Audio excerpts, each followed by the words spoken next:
ఒక విశేషానికి ఫలితంగా సమాజ చలనాలకు దర్పణల్లా ఒక సత్య దీక్షతోటి సత్యానుశీలనతోటి ఒక దివ్య స్వప్నం అలా టీవీలో కనపడితే చాలు, ఒక్కసారి మనం ఎన్నుకున్నటువంటి నేతలు అలా కనపడితే చాలు, జనమంతా తమ యొక్క చేతుల్లో ఉన్నటువంటి ఆ వివిధ పతాకాలతోటి అద్భుతమైనటువంటి రీతిలో అనుభూతి చెందుతూ స్వాగతం చెప్తూ ఉన్నారు. ఇక్కడ ఉన్నది మైత్రీ బంధం. 3 పార్టీలు కాదు, ఈ యావత్ ఆంధ్రప్రదేశ్ రాష్ట్రం నలుచెరుగులా ఉన్నటువంటి పెద్దల యొక్క మైత్రీ బంధానికి ప్రతీకలా అటు భారతీయ జనతా పార్టీ, జనసేన, ప్రధానమైనటువంటి తెలుగుదేశం పార్టీ ఇవన్నీ కూడా ఉత్తమోత్తమైనటువంటి లక్షణాలతోటి ఎంచుకున్నటువంటి సమాజ సేవ అన్నదానికి నిలబడి కట్టుబడి ఉంటామని ఈరోజు ప్రమాణ స్వీకారం చేస్తారు. ఆ రీతిలోనే తమ యొక్క సేవలు ఉంటాయి. మనమంతా చూడబోతూ ఉన్నాం. ఒక నిర్మలమైనటువంటి మనస్సుతోటి ఒక స్పష్టత కలిగినటువంటి అధికారిగా మన చంద్రబాబు నాయుడు గారి విజన్ గురించి యావత్ ప్రపంచ నేతలే గొప్పగా చెప్తారు. అటువంటి నాయకుడు ఇవాళ మన ముఖ్యమంత్రిగా ప్రమాణ స్వీకారం చేయబోతున్నారు. ఈ ఎడమ వైపు ఉన్నటువంటి పెద్దలంతా కూడా మంత్రులుగా ప్రమాణ స్వీకారం చేయబోతున్నారనేటువంటి మాటను కూడా మీతో పంచుకుంటూ ఉన్నాం. అందరూ ఒకసారి గట్టిగా చప్పట్లు కొడదామా? ఈ చప్పట్లు మన గుండె చప్పుడు అని ప్రత్యేకంగా చెప్పి తీరాలి. ప్రత్యక్షంగా వీక్షిస్తున్న వారు, పరోక్షంగా ప్రపంచ వ్యాప్తంగా ఈ కార్యక్రమాన్ని వీక్షిస్తున్న ప్రతి తెలుగు వారికి మన గుండె చప్పుడు వినే విధంగా, వినిపించే విధంగా కొడదాం. ఏది ఒకసారి గట్టిగా చెప్పండి. జై శ్రీ చంద్రబాబు నాయుడు, జై శ్రీ పవన్ కళ్యాణ్, జై శ్రీ నరేంద్ర మోదీ. అద్భుత అద్భుత.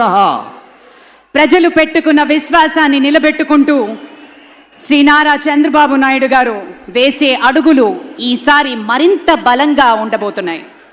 ఈ ఎన్నికల్లో పేద ప్రజల సంక్షేమం ఒకవైపు, యువత ఆకాంక్షలు, అభివృద్ధి మరోవైపు అంటూ ఆయన సమర నినాదం చేశారు.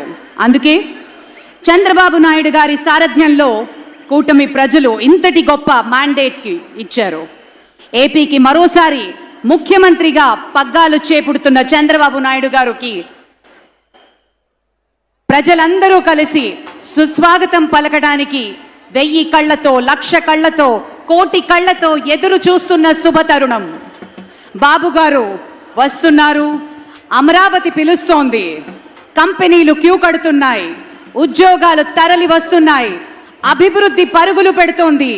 నవ్యాంధ్ర, sunrise city, the sunrise state of ఇండియాగా మరి కొన్ని రోజుల్లో అనౌన్స్ చేసుకుంటూ గర్వించదగ్గ శుభతరుణం ఆసన్నమైంది. అదెంతో దూరం లేదు.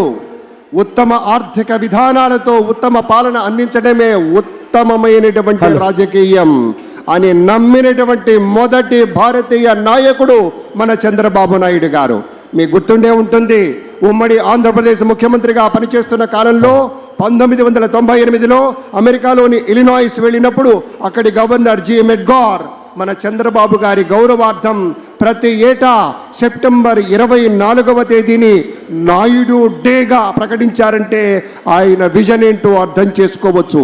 అలాగే ఇండియా టుడే లాంటి ప్రముఖ వార్తా సంస్థ చంద్రబాబు నాయుడు గారిని ఐటీ ఇండియన్ ఆఫ్ ది మిలీనియంగా పేర్కొన్నది. మరొక శుభవార్త, ఎన్ని చెప్పుకున్నా కూడా తక్కువగానే ఉంటాయి.